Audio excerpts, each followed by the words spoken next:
Good morning. Welcome to the Luke Collins radio show. It is the 3rd of August, my God, already. And it's just gone 11 o'clock. As most people will probably know, I was with Ben Fellows for his court case over the last 2 weeks. I went up there for the opening day and then I went back up again for the final 2 days. What a result. Ben was found not guilty for perverting the course of justice. I don't think he needs to talk too much about anything at the moment, but he is going to come on today, and we are going to have a little chat about what went on. But I think most of the talking can come from the one and only diamond geezer, Mr. Bill Maloney. Bill, are you there? Hello, Lou. Morning, everyone. Yeah, I'm here. All right. So, no, yeah, I think I think we should pick up the beat a little bit on this, Lou. Go on, Em. And celebrate. Let's celebrate. Yes. Let's celebrate what Ben Fellows done. Exactly. And the sheer bollocks of the man. Yeah, One absolutely. expletive, Lou, one expletive, there won't be any more, I promise you. That's fine. It's warranted today. I think we can make excuses today. It was, I mean, the tension. I mean, how he had 2 weeks sitting in that dog. I mean, even just us in the gallery, the energy in that room was just so draining. And when, you know, the judge, originally 12 majority, it had to come back as 12. He called them in after the first day. They went away deliberating. We called them back on the second day, asked them if they had come to any decision. They said no. And he said he would be prepared to take a majority of 10. Did the jury have a majority of 10? And the jury said no. So off he went and sent them away. And then we were up and down the stairs out of this public gallery, and then we went out to saw Ben, and then we get a call in that they'd made their minds up, and honestly, you could hear a pin drop. It was very tense, and it was the right decision. It was totally the right decision made. And I'd just like to say, Lou, I'd like to jump in there, and I would like to say that I don't think we've heard the last of Kenneth Clark. Well, we know we haven't. I mean, Exaro have put it out. There is a second allegation. I've heard rumours, and I can only say rumours. It's alleged that there possibly is another investigation being conducted. Careful what you say. Exactly. I'm not. Yeah, exactly. But Exaro, we can 110% confirm that Exaro, who were the only press there without, so congratulations to them that they stuck with it. They stuck with it throughout. They did approach the bench just straight after the jury were sent away. They approached the bench and asked about pre-trial allegations and were they allowed to report on it. Look, can I just interrupt you there? Yeah. Was there a member of Exaro who went as a witness against Ben Fellows? Indeed, there was. Somebody wrote a damning piece, and Mr. Henke. So there hasn't been. Why would Mr. Henke do that then? Well, we need to pose that as a question that we need to ask, and why. I mean, he maintains that he knew Ian Greer very well and that he was there that day. So we do need to ask this question. Why did Mr. Henke say that? I mean, there's a lot of questions that need to be asked, Bill. Well, can I just say, when I first met Ben, I think it was maybe about 3 years ago, was it? I don't know. Bilderberg. Yeah, it was. It was built 2 or 3 years ago. Yeah. And I sat down with Ben in his home, in his front room, with his missus, and I just didn't have any doubt about this guy. How, when you listen to this man, you know, I spoke to so many victims, survivors, witnesses, etc., etc., and every now and again, you get a little diamond. Ben Fellows is one of those diamonds. He done what he had to do. When I interviewed Ben, I said to him, would you take a polygraph test? And he said, yes, of course I will. Then he started looking into it, and he became suspicious of the polygraph testers, and rightly so. Rightly so. And, you know, I suppose I was a little bit perturbed by it, Lou. I thought, like, you know, come on. I mean, what he looked at, though, Bill, was that Ben had, you know... No, let me finish. Yeah, let me finish because I'm on it, okay? And then when I started looking at polygraph tests, etc., etc., I thought he's 100%, and I would be exactly the same. But there is a guy, and his name, he's the chairman of the UK and European Polygraph Association. His name is Don Cargill. Right. Now, Don Cargill has offered £100,000. This is the society. Have offered £100,000 worth of lie detector tests to the accused. Anyone who's accused in the establishment, Lou, whether they're members of Parliament, police officers, social workers, etc., etc. Now, £100,000 worth of tests is 100 tests. Now, the polygraph test is being used in this country legally to test paedophiles who have been let out on parole, licence, etc. They have to take this polygraph test. So, 2 weeks ago, I had a meeting with Jess Phillips, MP. She's the MP who took John Hemming's seat. Right. And we put it to her. I was there with a police officer and Christopher Fay, ex-social worker, victim, etc. Very brave man. The question we wanted her to ask, Theresa May and Goddard, Justice Goddard, will they accept the polygraph test into the CSA inquiry? Because it's being used against paedophiles. Now, if it'll be offered to the accused. If the accused refuse it, bearing in mind they can clear their name in 3 hours, if the accused refuses it, then I don't see any reason why victims can then take a polygraph test and make it public. Otherwise, the government throw away the polygraph test. Stop using it on paedophiles. Stop allowing corporations to use it, secret services to use it. If it's good enough for them, it's good enough for us as victims. That is one weapon we want. And Lou, if you also remember, a few weeks ago, you and I spoke, and they're planning a refurbishment in Westminster. Yeah? It's already started, Lou. They're already refurbishing the bars. Yeah. Now, that has been deemed, like I say, a crime scene by Simon Danjuk, who apparently, Simon, God bless him, has gone off his nut. He's been involved in this for 2 years. I think now that people like Simon Danzik, Tom Watson, John Mann, they are becoming, and Jess Phillips as well, they are becoming attuned to the disgraceful way that us victims and survivors have been and are still being treated. Yeah. I mean, it's totally shocking. You know, Ben should not, that case should not have gone to trial. What we did heard with the police, you know, Ben... Can I just say, I think, I'm always interrupting Lou. I know you are, I know. I'm just going to shut up and let me know when I can talk. Well, you know, it's like, what Ben has done, right, as far as I'm concerned, now this is my personal opinion, but I believe that a lot of people have this opinion. If he's not lying about Kenneth Clark, he's not lying about anyone. Now, Ben has got some very, very, very big names in now. Yeah. And I understand, because you gave me most of the information at court, because you was there a lot of the time. But I understand someone else has been, I've gone off track there, Lou. Someone else has been named. But somebody else was named by one of the police officers that the jury heard in court, and it was reported in the Express about Joanna Lumley and her career before she made it big on Absolutely Fabulous and everything else. And who's the drama school lady? Oh dear, I've got Sylvia Young. Now we've looked in. People have been looking in, and we found some amazing things about Sylvia Young. Now, her husband is called Ruffle, apparently, and on the Mary Moss list, according to researchers, apparently according to the alleged list, the Mary Moss list from Elm Guest House, there is somebody going by the name of Ruffle. I think they use another name to go in there called Ruffle. And again, allegedly, according to the researchers, her daughter, Sylvia Young's daughter, worked with Jimmy Savile at Top of the Pops. And not only that, last year, a member of her staff was arrested for indecent images of children. Now, she did get up in that court and said that Ben was not there as a child actor. Ben's defence, his barrister went up and asked her to repeat that, and she confirmed it.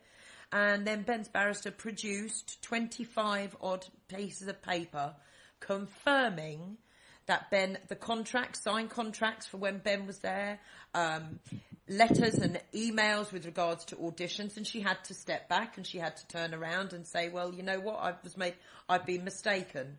There's a lot of things surrounding the Sylvia Young Stage School that need to be looked into. Lou, the Amy Winehouse. Amy Winehouse went there. I know people that went to Sylvia Young. I was looking at Sylvia Young years ago. Yeah. Now, I'm not saying anything. All I'm saying is I was looking at her, but she said in court, apparently, well, you told me, that Ben never went there. As a child actor, he may have gone there after, as more of an adult, around 18, but nothing there to say that he was there as a child actor. But, as I say, Ben's defence brought all the paperwork, all the documentation to show Ben's contract of when he was there. But surely she should be done for contempt of court. Well, apparently the tapes with the evidence on went to David Cameron. Is that right? He was in charge of Carlton Television at the time. That's all we can say. When the tapes had all been made and everything else, the head of Carlton TV, who would have had access to those tapes, is the now current Prime Minister. Right. And I think it was last week, I think it was James O'Brien on LBC. I might be wrong, but it was someone big anyway. It was. That's who you told me you spoke to. Yeah, well, you told me what I told you. You told me that he inquired. You went on there going to go and talk about something else, weren't you? And then you came through and you said this is a victory for all victims and surprises, and he knew who Ben Fellows was.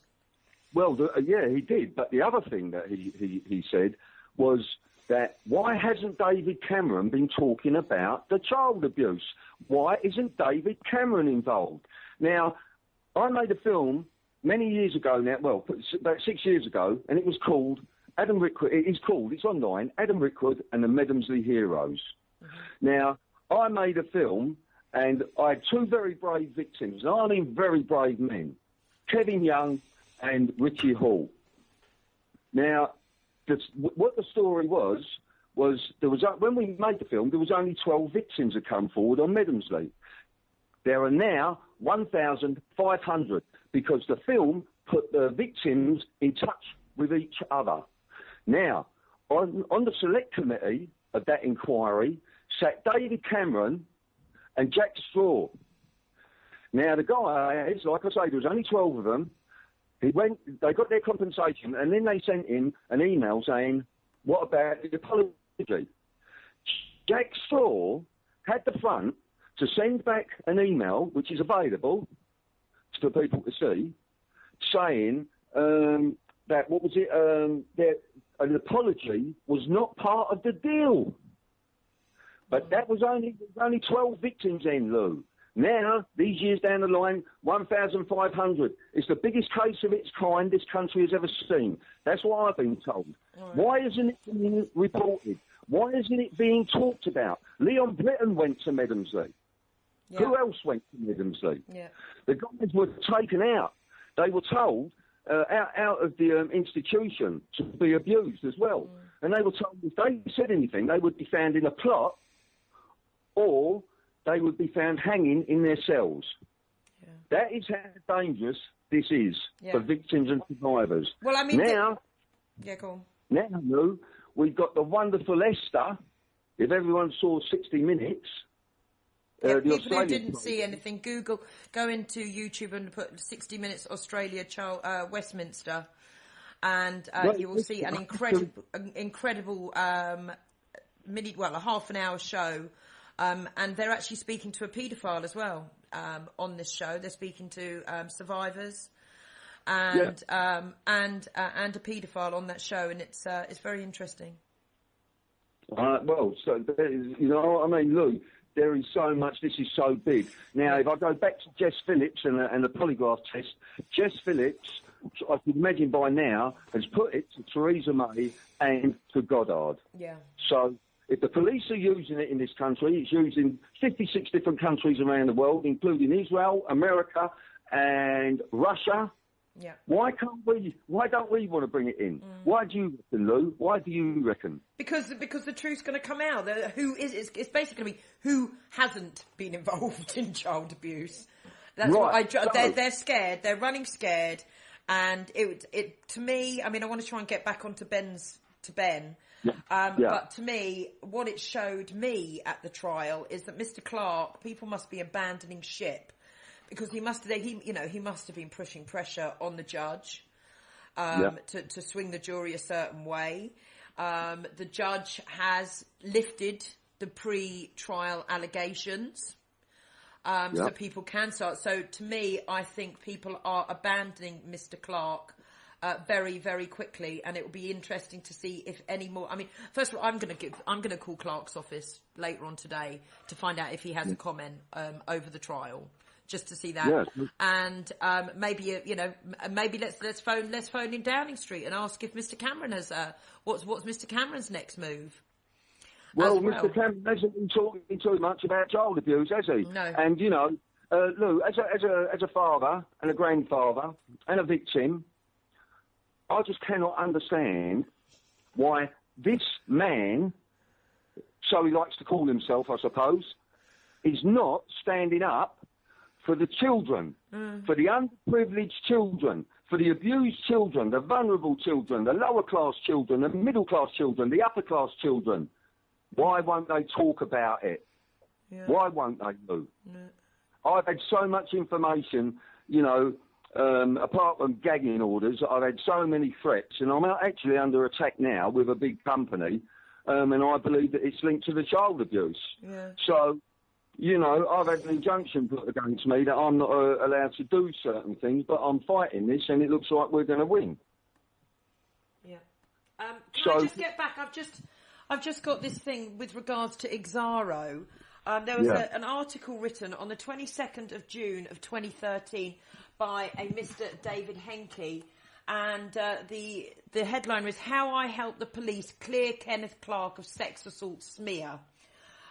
Imagine my surprise when the Met Police Service paedophile unit asked me to give a statement about sexual allegations against a senior minister, Ken Clark. Allegations part of the Met's Operation Fairbank took me back 18 years to when I was seconded from The Guardian with the agreement of its editor, Peter Preston, to work as a consultant with ITV's programme The Cook Report. I was working on a sting operation against Ian Greer Associates, political lobbyists, that led on for Cash for Questions scandal. The accusations made to Operation Fairbank was that Ian Greer introduced Ken Clark to an actor who, posing as a 15-year-old, was hired as part of a sting operation, and that the Minister's secretary touched up the boy. Because of my work on the project, I was able to help the police establish that Clark was being wrongfully accused. The Cook Report, which was a current affairs programme, blah, blah, blah, and it goes on. But Ben was cleared of deliberately perverting the course of justice. Now, this does leave many, many questions open as to what's happened. But as it stands, Ben was put up, that he was on trial for deliberately going to pervert the course of justice with what he said. Now, the jury found him not guilty. Now, this, as we say, this now leads a whole host of questions. Does that mean he was telling the truth about Ken Clark, or does this mean that he was deliberately not going out to cause any trouble by making that statement? It has left a big lot of questions open. But I think now the police do need... The thing is, Lou, Ben never just named Kenneth Clark. He named some other powerful people. Why aren't they getting him into court? Yeah. Who's going to get Ben in next and call him a liar again? As far as I'm concerned, especially for victims and survivors, let me tell you all something. This has given this man, Ben Fellows, credibility in my book. And I hope you all understand that. I really do hope that you all understand that. So if you want to say that he's not lying about about Kenneth Clark, is he lying about anyone else? I don't think so. I don't think so. And the interview that I've done with Ben is there, and it has never been moved, and it will stay there for as long as it can, like the rest of our work at Pie and Mash Films. I can't understand it. And also, with James O'Brien, it's like I was saying to his producer, I can't understand why these other people are not now being thoroughly investigated. Ben Fellows should now become one of the top witnesses in the country, because I believe he is. as is Andrew from, we'll say Andrew, we won't give his own name, from Operation Fernbridge as well. Now, he has come out with some very, very big names, and apparently he's still working with the police now. The police have got all this information. Give us it. We deserve it. We deserve information. We deserve results. This is England. Most of us, especially those around my age, around about 60, we helped rebuild this country after the Second World War, Lou, and our parents and our grandparents fought for this country. The Irish came over here to help rebuild the country. So did the blacks, especially the Jamaicans. It was the Irish and the Jamaicans that started the civil rights movement in this country.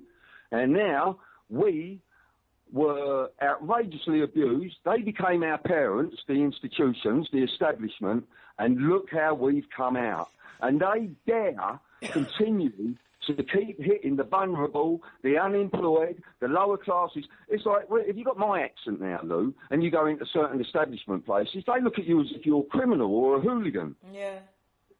You know, and I can remember John Major saying, someone said to him about, what about the class structure in this country? And he said, there is no classes in this country. You see what I'm saying, Lou? Yeah. And it's the deviousness of Westminster that is becoming horrendous. This pisses all over any horror film that we've ever seen that has ever been made. It really does, what they've been doing, and what they've been doing in Dolphin Square as well. Now, you know?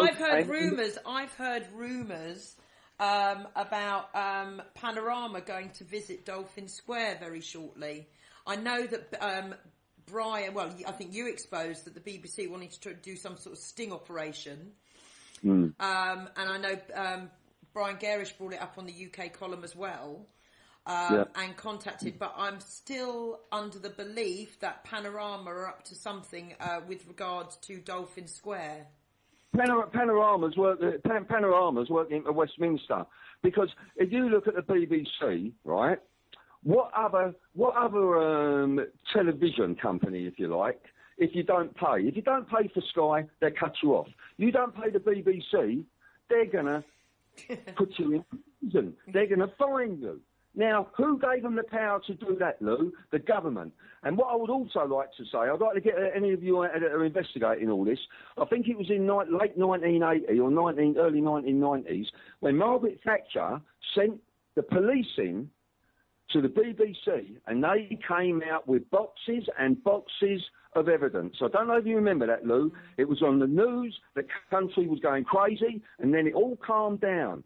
What was in those boxes? Because I'm talking to people that are talking about child sex movies, if you like. I won't say snuff, but there has been rumours of that being actually made, filmed in the BBC.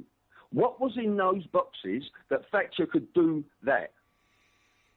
Well, there you go. Question out there for researchers. Find out what they are. Look at everything. Right, Bill, I think I'm going to bring Ben in for a minute. Yeah. And I'm going to shut up. Yeah. I was trying to be polite, but yeah, sharp for 5 minutes. Hold on. I will do. All right, hold on. Let's bring him in. So, I mean, what this guy has gone through for the last 2 years. He's been tortured. He's been tortured. He has been tortured, what he's gone through. No, Ben is like all of us victims. He still has the child in him. He still has the child in him. So, and he has the adult in him. And what happened to Ben, the child and the adult, has been tortured. And he's continuing to be tortured. Yeah. Ben, can you turn your thingy down? Because you've got bad feedback. Hello. Hello. How you feeling?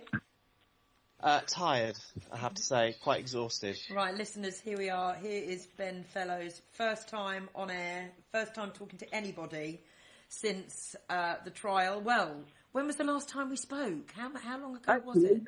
Ben, I think I can hear a round of applause going about in the country. Oh, well, thank you, Bill. That's nice of you. God bless you. It's been a couple of, well, you haven't done any interviews now for at least a year or so, have you? No, well, I wasn't allowed to. You weren't allowed to, exactly. Yeah. How are you feeling? So, Well, obviously the trial was an amazing event. Really, they lined up everything against me. There were 17 witnesses, and there was only me and my mum at the end of it. Yeah, for the prosecution, 17 witnesses, and it was you and your lovely mum, wasn't it, at the end? That's right, yeah, and I think, if you just look at, people's salaries versus what, there's probably a couple of million quid's worth of executives and politicians and all sorts of powerful people turned up. All of them sort of pretty much millionaires, if not multi-millionaires. So it just, again, shows you that they, even though they threw the kitchen sink in, that none of it ended up being true. It fell apart quite quickly, I have to say. And then I kind of, on the Monday, when I was due to give evidence, I thought, well, the only person who can cock this up now is me, But you didn't. You didn't. And I must say, Bernard was Ben's barrister. He did a fantastic job. And have you had any conversations with Bernard since it all finished, or is that it now for you, Ben? I mean, what you've gone through, you just need some time to relax and recuperate. The thing is about Bernard is that we've got a quite a special relationship really now, because when I first met him, I was convinced pretty much that I was going to be stitched up. So that's what I was kind of going on about, really. And Michael, my solicitor at Pelotar & Co., really came through. And he started to believe, when he was looking at the evidence that we were giving in, because the prosecution had no actual evidence. All the evidence that he had was based on my evidence, essentially, that we handed in, like the videotapes and whatnot. So Michael began to believe, and then everyone started getting worried. And then I had an argument with Bernard, a polite one. We turned up to court about this, about the information that the CPS had given us. This was the pre-trial, wasn't it? This was all the pre-trial. Right, yeah. Yeah. This is a pre-trial thing happened on the Friday, and I went to the wrong court. I went to the Court of Appeal, not the Old Bailey, because I didn't know where the Old Bailey was. Oh God! So anyway, the court, they said we couldn't bring up this new evidence that the police and the CPS had sent. So I went back to Bernard's office, waited for him, and as he got there, he basically said to me, he said, "Look, I'm just going to do my job." And I went, "No, I don't want you to just do your job. I want you to care." And I said, "This is about people caring, about, standing up and all this kind of stuff." Anyway, so having accused Bernard of not getting it at all, actually, the reality is that, Bernard Richmond QC got it better than I got it. He understood everything about it. And by the time he came to do his speech, his closing statement, it was epic. It was like a movie. Oh, it's fantastic. Yeah, and I think what was important was that he had it all inside him. He didn't need to write it down and read it like the prosecution did. He just had his notes of where to take him to the next piece of evidence that he wanted to bring up. But the rest, he ad-libbed, essentially. And, and he proved that not only, he cares deeply, in fact. And Claire Leslie QC, actually, is she a QC? I'm not sure. Claire Leslie, the other barrister who was there. She cares deeply. And, they were protesting about legal aid a few months ago, and about the fact that legal aid was going to be cut. Now, if it wasn't for legal aid, I wouldn't have been able to have this case. I wouldn't have been able to have my barristers. I'd actually be in prison right now. And can we just say that Bernard, I had kittens when you told me he'd never won a case before. Well, it wasn't the fact that he's never won a case. It's the fact that a lot of his clients are people who simply can't defend themselves. They can't stand up and talk. They are, a lot of the time they are sort of, mentally damaged, perhaps. They're uneducated and stuff. And so a lot of the cases are unwinnable from the word go. And I think, what was exciting for Bernard was the fact that he had a client who actually he could put up on the stand. and talk. I mean, he did say, I mean, he was worried about what I was going to say and how I was going to be and all that kind of stuff. And he did say to me just before, he said, if I could get away with not putting you on the stand, I probably would. But actually, that was the best thing to do. Because, by the time I got on the stand, I'd listened to all these people have a go at me.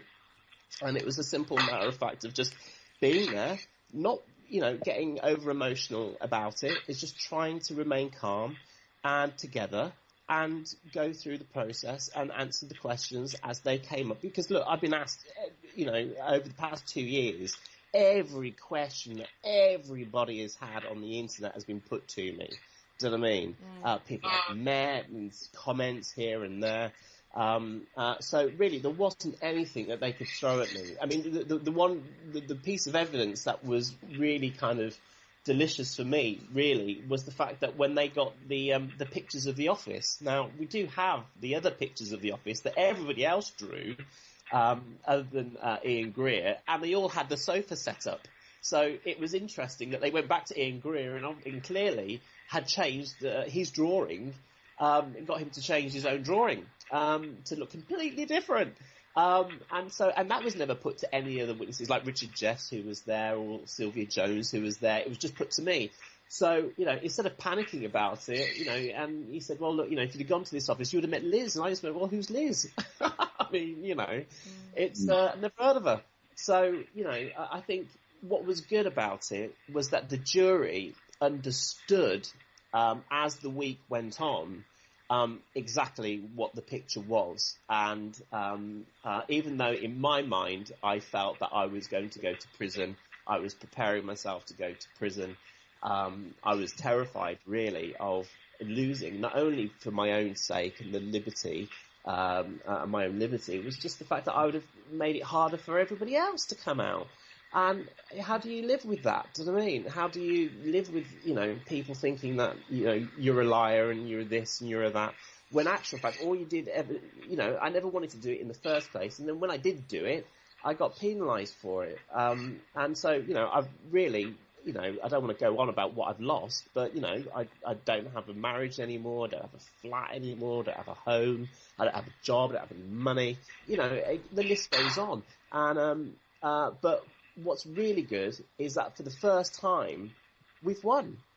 We've actually shown that you can stand up against these people and beat them with the truth and just be who you are. And that's, I think, is really important. And the other thing is during the court, I mean, we've learned that the mechanism now that the police have for dealing with witnesses doesn't work. It's not fit for purpose. Everything that the police should be doing should be recorded. Every phone call should be recorded. Everything should be recorded. Had I not recorded the police, I would be in prison now, Lou. Yeah, absolutely. I wanted to bring in that, but I didn't know if you were up for talking about it. I mean, what does this mean for DCI Settle, who, were, and as you say, if you had not had that recorded, you wouldn't be here now. You wouldn't be here now. No, I'd be in prison because they could just say anything, and they would have said anything. They would have said anything, exactly. So because you had that video evidence of Settle pushing you, you have to make a statement. You'd written emails to them saying you didn't want to make a statement. You told them in person. Senior officers being sent round to your house a couple of times. Then when you finally buckle under the pressure from this top police officer in charge of one of the top inquiries going on in the country at the time, you give your evidence, and then they send round a police officer you'd never seen before, who takes 8 hours to drain you down to take a statement, which really could have been done in an hour and a half. I mean, what is this going to say about Settle and his department and some of the detectives involved in that? I don't know, because I don't know the police, and this has proven to me now that I really don't know what the police do and how they operate and get on. They've got questions to answer themselves, and I'm sure they need to look deep within inside their organisation, because one thing that this does prove is that we do have a problem with how the police deal with this, and we've proven that now. The mechanism doesn't work. There needs to be some sort of organisation, and this is what essentially I was talking to the Truth and Reconciliation Commission about a few months ago. was the idea of having a mechanism where victims can come tell their story, write it down, and have it investigated by the police. And then, if the police then want to prosecute, then they can sign the statement. But they need protection. And there also needs to be a fund for people as well. I mean, one of the things that I've been helped with when I was being looked after by my friends is that I came down to see my friend Joy Angelthorne on Facebook. What a woman. Yeah. And what they do is they're all sort of trained in NLP and all this kind of stuff, and they helped my state of mind. And they did exercises with me. They did also, thousands of pounds worth, essentially, of training and of help they gave me over the past 8 months, all for free. A really wonderful experience. Had it not been for them at that time, I would not have been able to hold it together in court. I would not have been able to understand what was going on. I consider myself to be quite an intelligent person, but this was utterly overwhelming. Yeah. So if it wasn't for Joy and her staff, there is absolutely no way that we could have, I could have done this. And again, so I was talking to the Truth and Reconciliation Commission about doing, about seeing what, putting it on the record with them. And clearly there needs to be a mechanism now where people can come forward safely. And it isn't going to be the police because they can't do it. They're not responsible enough to do it. They've proven that. There also needs to be some sort of fund to help financially for people. There needs to be the thing that Joy Angelthorne does, helping people's state of mind and working with them on an individual basis, and also having friends to turn up to court with you. Yeah. That peer group support that you all gave me, and really, it wasn't clear to me, at least, why everybody was there, but because obviously there's some people there who turned up because they wanted to see how me fail or something. But even they turned around during the week. So we had friends, we had Mumsy there, you were there, Joy Angelthorne was there. Her friends came down. Yeah. The Kent Freedom Movement people were there. And to be able to come out and talk to people and have other opinions. Oh, this is I heard from court today. Helps you, And when I was in the hotel and me and Joy were talking overnight, again, she helped me, put things in perspective. She told me because she was sitting there every day, so she understood what the prosecutor was doing. Because, a lot of the time when you're sitting in the dock, it's so intense. You actually can't take it in, Ben, honestly, the pressure and the energy in in that building. I mean, how you went through that in that little thing. I mean, we just came out of there every day feeling absolutely, completely drained, and how you had to go back into that box for 11 days in a row. I mean, it just hats off to you. And I just want to make a comment. You said about NLP. Yes, Bill. Sorry. Yeah, can I just jump in? Yeah, of course you can. Ben, you weren't just representing yourself, brother. You were representing all of us as victims and survivors. You were not just representing yourself, Ben, and I know that. I know you weren't. Well, and that is the bravery, Ben. That is where it comes from, and you will give other victims and survivors the courage to come forward. And that is what they need to do. They need to come forward. We will make these people listen to us. And when people who like yourself, who stand up for themselves, that is not just for you, Ben. And that's what I really want to thank you for, is that you were representing many of us. And God bless you for that. Oh, thanks, Bill. I mean, look, the thing is that, children are being abused. They're being raped, tortured, and in some cases murdered. How could I not stand up? Well, why does it? I'll tell you what. I wish David Cameron would think like you are. Well, you don't do that. Ben, when we just want to do a correction here. When the tapes went missing, was Cameron head of Carlton, or was he just the top lawyer for Carlton? No, he was, I believe he was head of communications at Carlton. Yeah. It was Michael Green, who was the chairman. He was kind of like the right-hand man of Michael Green Right. and stuff, you know. And I just want to touch on the NLP, Ben. I mean, we've always been warned, and we always put out that it can be used for very dangerous things, which it can be. But there are people using it out there for good, the NLP. Yeah.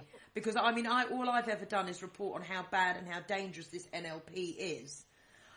Because it can be used, you know, in the wrong ways.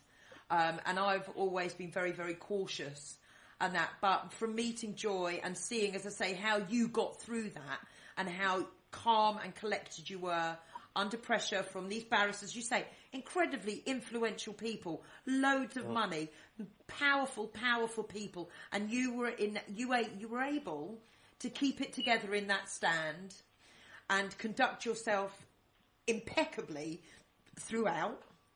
And would you literally contribute a lot of that for your state of mind during the trial?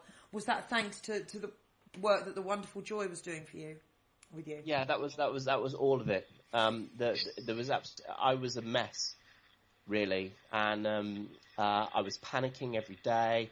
I had to shake. I couldn't stop shaking for days, you know. And even when I felt I wasn't shaking, I still had like these weird twitches going on. My nervous system was all over the place. So when I came down here, I was in the forest, which is beautiful, and there's animals around, so that helps. Being in nature is important, not being stuck in London where I was before, with my very good friend Paul, who paid my bail, which I'm so grateful for. It's untrue, but being in London's not nice because it's noisy, and you've got all the noise of London. So coming down to the forest was important, getting out of there, getting out of the situation. Then also, you know, going through, you know, and talking about, you know, how I felt, and some days I couldn't even describe it. It was so intense. And the closer we got to it, and don't forget, you know, when you go through something like this, your lawyers are sending thousands of pages of paperwork is generated all of a sudden. You get sent all this paperwork through, and it's all negative, and it's all about how much people want to accuse you and hate you and all this kind of stuff, and what you've done wrong. So, you know, what they're putting to you. And so you find that you can't think about anything. I couldn't decide what I wanted to eat for dinner. I couldn't decide. If someone said, "Do you want to go out?" I'm like, "I don't know. I have no idea." So what Joy did and what the people here did was so important because it helped. It got right into my subconscious. It made me see the pictures that I was scaring myself with, which is this is how the tool works, and this is important. We're scaring ourselves with these images. Everything my subconscious came up to scare me with never happened at all. Didn't happen. Even the look of the place was different.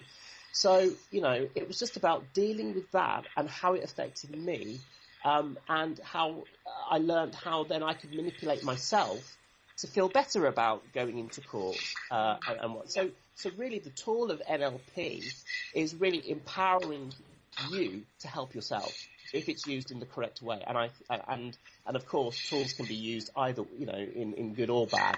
In this way, I've seen personally how it's empowered me and how it's helped me to cope with what I had to go through, which is an incredibly intense experience. So, you know, so we at least know that there's one group, Joy Angelthorne's group, is doing NLP to help people and empower people. Yeah, exactly. So what's next? What do you want to see happen next? I know you're going to take some time out.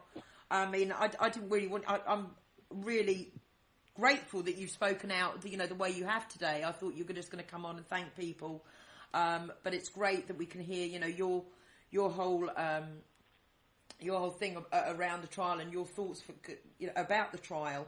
What's going to happen now, Ben? I mean, it's just going to be rebuilding, isn't it? Yeah, I mean, I'm exhausted at the minute, and you know, today's really the first day that I've woken up, and I didn't dream that I was in prison, which is bizarre. You know, and of course, you know, hang on, Bill's here. Hang on, go on, Bill. Can I just ask you quickly, Ben? When you know, I understand you need rest, but your story about Kenneth Clark is just one story, Ben. And it's all the other people that you've named. That, where does that leave everyone? Does that make a sense? This was never about how it was going to end. This is all about how it was going to begin. And we've shown now that you can stand up against these people and speak your truth and have a jury. And the jury is a bizarre experience in itself. But they heard the evidence, came to the right decision. And in the end, we learned that there was only 3 people who didn't believe my story. And so it was a 10-2 in favour of me. And in the end, that one person decided, oh, actually, because the idea is that if you were unsure, if you didn't know what to think, that was a not guilty verdict. So they came round in the end as well. We had a wonderful foreman who was a big Yorkshireman who helped the jury go through all the paperwork. He went through all the videos with them and things like that, really, because he'd been a juror before, so he kind of understood the process. And really helped in the room, which was amazing. And we only learned that, from my barristers afterwards. So, it was. I don't know where this leaves us. This is for other people now. If Kenneth Clark would have won, it would have been on every front page in the country, Ben. It was not, as far as I'm concerned, reported on. But it never got legs. The press never gave it legs. To me, that is like, what is going on here? And like I say, if Kenneth Clark would have won and you was in prison, it would have been everywhere. Yeah. Why was it everywhere? Why do you think? Do you think it was reported on correctly, Ben? Well, now you know how controlled the media are. This is the...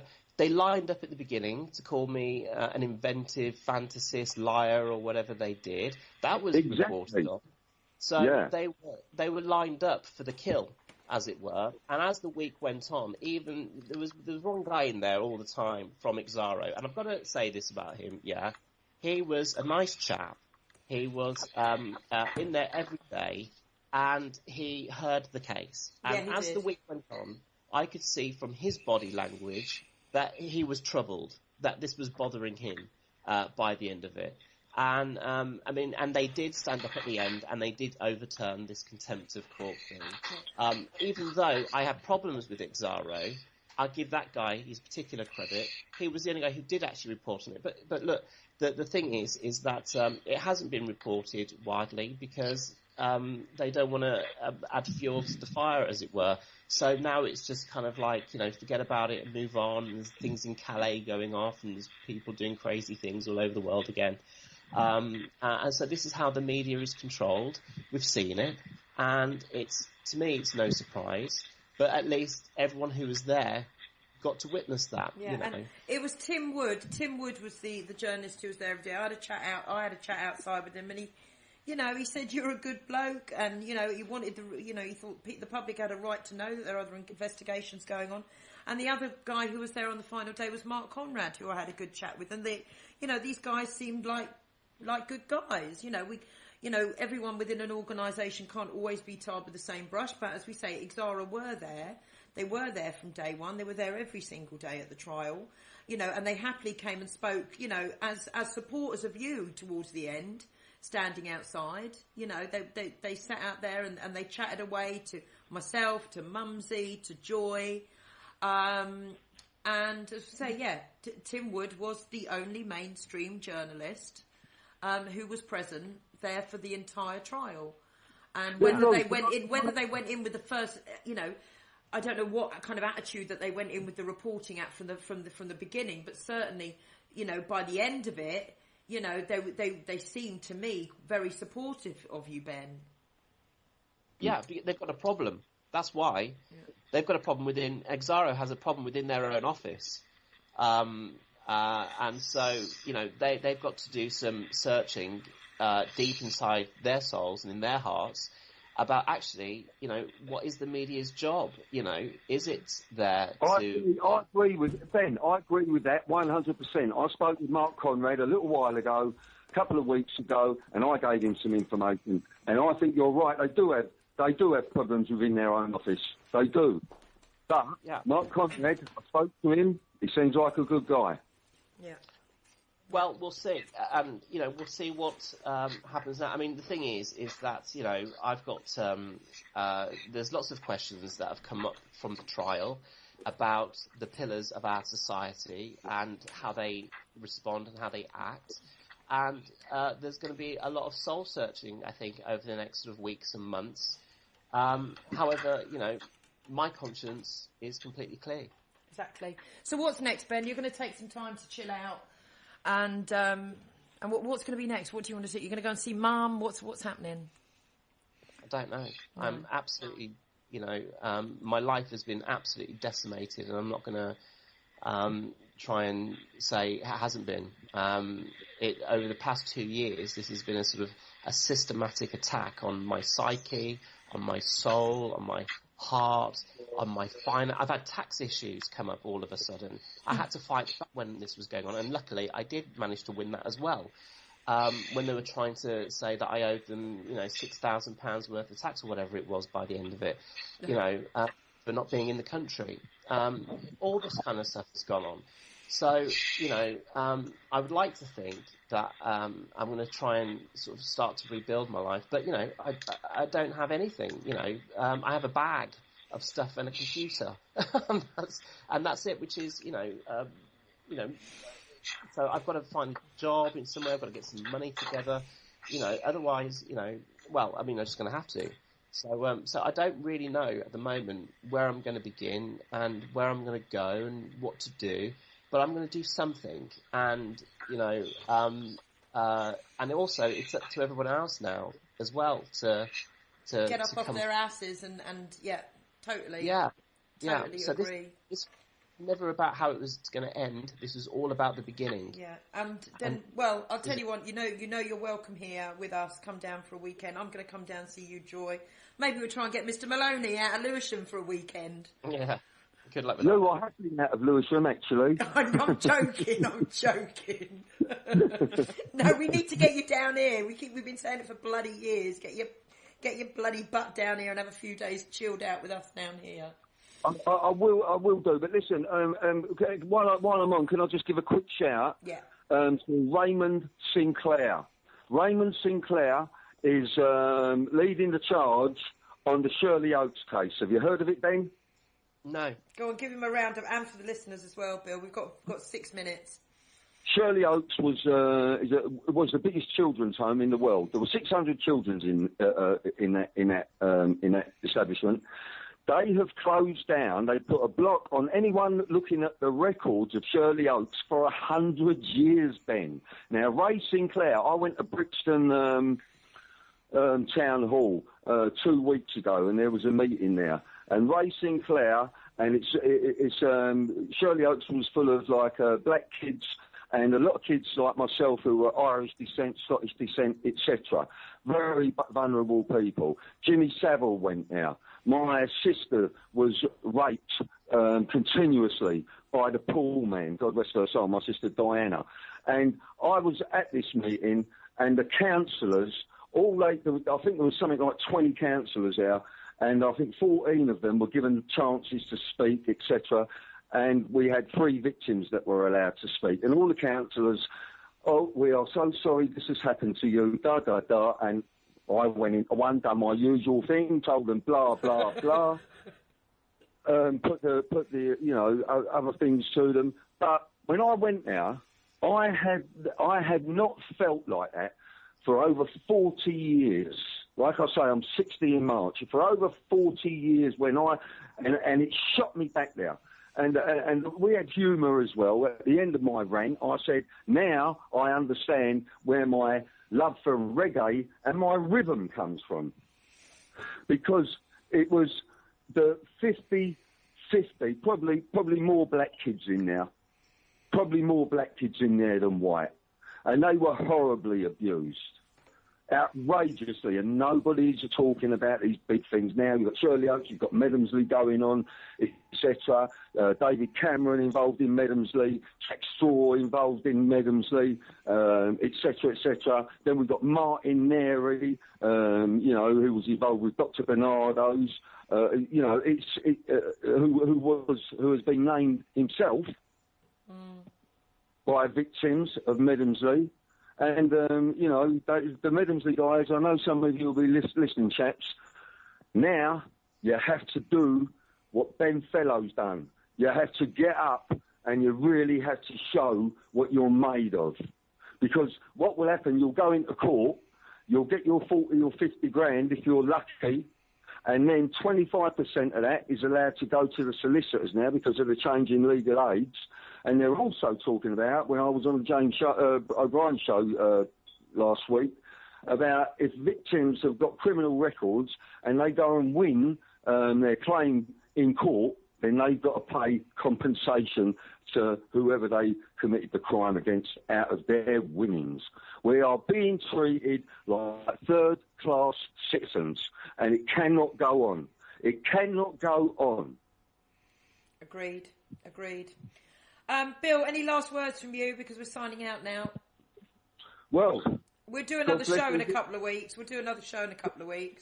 All I've got to say, God bless all victims and survivors, and especially today, God bless Ben Fellows and his family. Exactly. Bill, thanks a lot, mate. I'll talk to you later. My pleasure. Cheers, Going. Love you. Bye. Ben, thank you, darling, for coming on. I know it's a bit soon straight after the trial, and I really did only think you were going to be popping on just to say thanks to everyone. So hats off to you for speaking out about what's going on. And there is a hell of a lot of love and support out there. A lot of people, obviously, you know, they've got lives, they couldn't attend. But, I mean, we had Mumsy. She makes up for 1 million people anyway. And we had Gareth come down, and Joy, myself. And there's a lot of love out there for you, my darling. Thank you, and you know, and to Mumsy and Joy, thank you so much. You know, I love you all, and I really mean that. You know, you know, you were there, and they were there, and the people that were there heard and saw what went on, and you know, all the other people that couldn't make it and stuff like that. We understand how hard your life is, and I understand that. But, you know, I am going to be there for other people as well. Well, you need time for you first, because until you're fixed completely and rested, you can't be there for other people. Dylan also sends his love, said he would have been there, but I had him running around, stuff to do down here. And I've got a message from someone. They've just said they're going to be listening to the radio show today. Oh, it was more Bill. She wanted to pose this question. Is Bill's public investigation being hindered by the Official Secrets Act? But Bill's obviously gone. So that's another question I'll have to ask another time. Anything else, Ben, you want to say to people out there? And you're just going I know you're going to have some time off just to chill out and decide where you're going to go with your life next. But any last words, darling? No, I just want to say thank you to everybody. I do have a new website, which is www.planetearthx.org. It's a new idea. Come on, quickly, tell me about it. Well, it's the idea of not needing a government to govern us, essentially, which I'm sure is going to probably try and get me killed for anything. But Ben, Jesus Christ, for goodness sake, what are you doing so quick? Just have a look, see what people think, and you know, and we'll see what the feedback is. And it's everything is a work in progress now, isn't it? So we need ideas. This is one, and I hope that other people will join and give other ideas for other things as well. Okay, say the website again one more time. It's www.planetearthx.org, and an X is just a kiss, like a Planet Earth X. Okay, darling. All right, well, I will speak to you later on. Thank you again for coming on after everything, and well done for everything that you've achieved. You've achieved not just for yourself, but for so many other survivors out there who've probably been too scared to speak out in case they have the weight and power of the power of this country and the elite. And you've shown that it can be done. There are good people out there, and well done, Ben Fellows. Thanks, Lou. I love you lots. I love you too, sweethearts. Take care. Okay, mate. Bye. Oh, blimey, I'm tired just after that hour. So hats off to Ben. Please take a look at Ben's website. I don't know what I'm going to play out with now. Where shall we go? Let's just upset everybody. Let's play Rage Against the Machine. And I'll be back next week with Mr. Ian R. Crane.